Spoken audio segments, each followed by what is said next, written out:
वंदे मातरम। मैं विजय ठाकरे आपका स्वागत करता हूं स्टेप अप एकेडमी। मेरे दोस्त जो थे 10th में वो पास होके आ चुके हैं क्लास 11th में। अब क्लास 11th में आ गए हैं और हम लोगों ने ले लिया है जीवन का सबसे बड़ा रिस्क, जो कि कहलाता है कॉमर्स से इश्क। अब कॉमर्स से इश्क करा है भाई तो पैसे कमाने की चिंता मत करो। पैसा तो इतना आएगा जिसका आप अंदाजा भी नहीं लगा सकते। मशीन्स खरीदनी पड़ेगी पैसे को काउंट करने के लिए। बट करना क्या पड़ेगा उसके लिए? तो एबंडेंस अमाउंट में सिर्फ नॉलेज रखना पड़ेगा, क्योंकि knowledge is power, knowledge is everything. जहां पे भी जाओगे आपका नॉलेज जो है वो हमेशा आपके साथ जाएगा और उसको कोई छीन भी नहीं सकता और कोई चुरा भी नहीं सकता। सबसे अच्छी खास बात नॉलेज के साथ ये है दोस्तों। तो मैं इकोनॉमिक्स का मेंटोर लेके आया हूं आपके लिए माइक्रो इकोनॉमिक्स का चैप्टर नंबर 1 जो है इंट्रोडक्शन, उसका ओवरव्यू। तो इस पूरे चैप्टर का ओवरव्यू में हम लोग ये समझने वाले हैं कि कितने टॉपिक्स जो है हम लोग कवर करेंगे और उन टॉपिक्स का मतलब क्या है और वो टॉपिक्स इंपॉर्टेंट क्यों है, ये सब कुछ हम इस चैप्टर ओवरव्यू में समझने वाले हैं। तो आज का सफरनामा स्टार्ट करते हैं। सफरनामा में सबसे इंपॉर्टेंट जो होता है वो होता है हमारा टॉपिक। और टॉपिक क्या है भैया? Chapter overview. चलिए सफरनामा में एंट्री करते हैं। तो सबसे पहला हम लोग जो पढ़ने वाले हैं टॉपिक वो है हमारा व्हाट इज इकोनॉमिक्स। इकोनॉमिक्स क्या होती है, कहां से आया ये वर्ड, क्या कहते थे इकोनॉमिक्स वर्ड के पहले इसको, क्योंकि उस समय तो हमारे यहां राजा महाराजाओं वाला सिस्टम चलता था। उस समय तो ये इकोनॉमिक्स नहीं थी, उसके पहले कुछ ना कुछ सिस्टम तो होगा। तो ये सब हम लोग पढ़ने वाले हैं व्हाट इज इकोनॉमिक्स में, ठीक है ना। चलिए आगे हम लोग बढ़ते हैं दोस्तों इसी के साथ। What is an economy? तो इकोनॉमी क्या होती है? इकोनॉमिक्स को हम लोग हिंदी में बोले तो अर्थशास्त्र, मतलब एक ऐसा शास्त्र, एक ऐसी बुक जो full of abundance of knowledge के साथ भरी हुई है।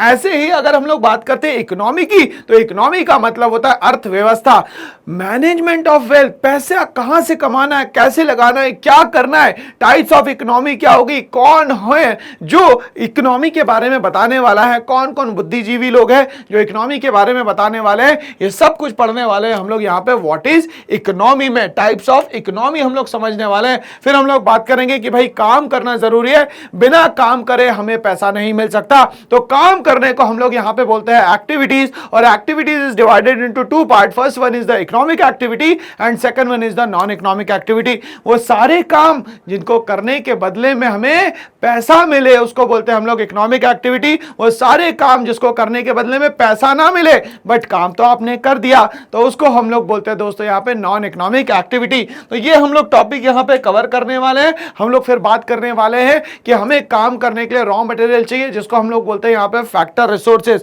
अब ये फैक्टर रिसोर्सेज क्या होती है, कहां से आती है, ये सब कुछ हम लोग इस टॉपिक में यहां पे कवर करने वाले हैं। आगे बात करेंगे हम लोग टाइप ऑफ इकोनॉमिक्स की, कि इकोनॉमिक्स जो है वो कितने पार्ट में डिवाइडेड है। क्या ये माइक्रो इकोनॉमिक्स होती है, क्या ये मैक्रो इकोनॉमिक्स होती है? अगर माइक्रो होती है तो उसका मतलब क्या होगा, मैक्रो होती है तो उसका मतलब क्या होगा? सबके आगे क्वेश्चन मार्क लगा रहा हूं। क्यों? क्योंकि अभी सिर्फ ओवरव्यू चल रहा है। जैसे ही चैप्टर के अंदर जाओगे ये सब कुछ आपको मिल जाएगा, और यही मिलने वाला है खास आपको कि एग्जाम में जो भी यहां से पढ़ के जाओगे वो बिल्कुल फंस जाएगा, ठीक है ना। चलिए यहां तक की कहानी समझ में आ रही है। फिर हम लोगों ने देखा कि हमारी पॉपुलेशन कंटिन्यूअसली बढ़ती जा रही है, लैंड हमारे पास लिमिटेड है, तो हमारे पास चीजें कम होने लग गई, जिसको हम लोग कहते हैं स्कैरसिटी।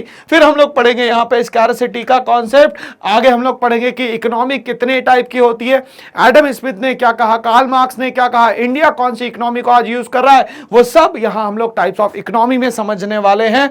आगे बात करेंगे हम लोग economic problem, causes of economic problem. अब यहां पे इतना सारा जब आप काम करोगे तो कोई ना कोई प्रॉब्लम तो क्रिएट हो जाएगी और उस प्रॉब्लम से हमें बाहर भी आना पड़ेगा।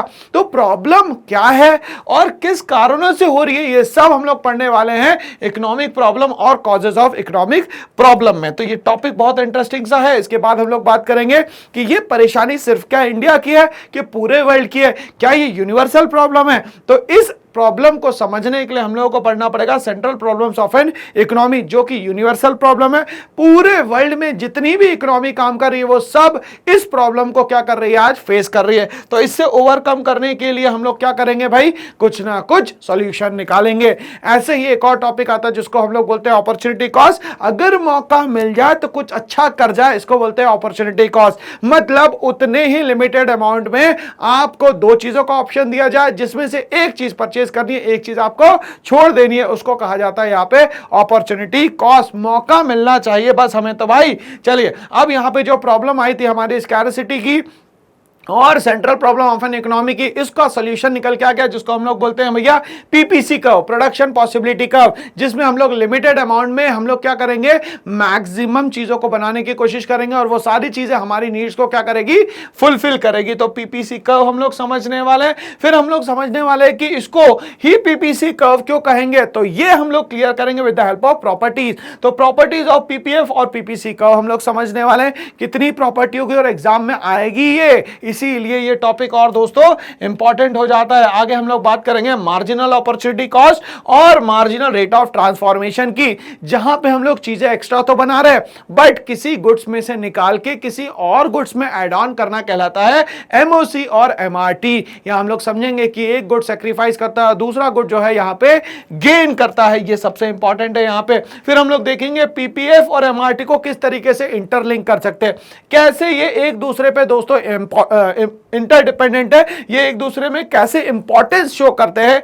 तीसरा अगर हम लोग यहां पे देखें तो यहां पे एमआरटी के कारण पीपीएफ में कुछ चेंजेस होते हैं, जिसको हम लोग कहते हैं शेप्स ऑफ पीपीएफ या पीपीसी। तो एमआरटी बहुत इंपॉर्टेंट टॉपिक हो जाता है अगर देखा जाए तो। आगे हम लोग बढ़ेंगे, बात करेंगे हम लोग चेंज इन पीपीएफ की, कि पीपीएफ में किस तरीके के चेंज हो रहे हैं, क्या ये पॉजिटिव चेंज है या ये नेगेटिव चेंज है, मतलब राइटवर्ड शिफ्ट हो रहा है या तो ये लेफ्टवर्ड शिफ्ट हो रहा है। इसके बाद करेंगे हम लोग यहाँ पे कि जो चेंज हो रहा है उसमें सबसे पहले हम लोग बात करते हैं शिफ्ट की, जिसमें पूरी तरीके से दोनों ही गुड्स में एक साथ चेंज दिखने लगे, उसको हम लोग बोलते हैं शिफ्ट इन पीपीसी। मतलब कि शिफ्ट का मतलब होता है कि दोनों ही चीजों में एक साथ चेंज आ जाना। और ऐसा ही एक और चेंज हम लोग बात करेंगे जिसको हम लोग कहेंगे भैया यहां पे रोटेशन, बट रोटेशन यहां पे हम लोग कवर नहीं करने वाले। तो ये पूरा चैप्टर को समराइज कर दिया मैंने कि क्या क्या टॉपिक्स हम लोग यहां पे कवर करने वाले हैं। अब हम लोग बात करेंगे यहां पे सबसे आखिरी में मल्टीपल चॉइस क्वेश्चन की, क्योंकि जितना पढ़ा है क्या हमें उतना आता है, तो इसको क्रॉस चेक करने के लिए हम एमसीक्यू जो है यहां पे लगाएंगे।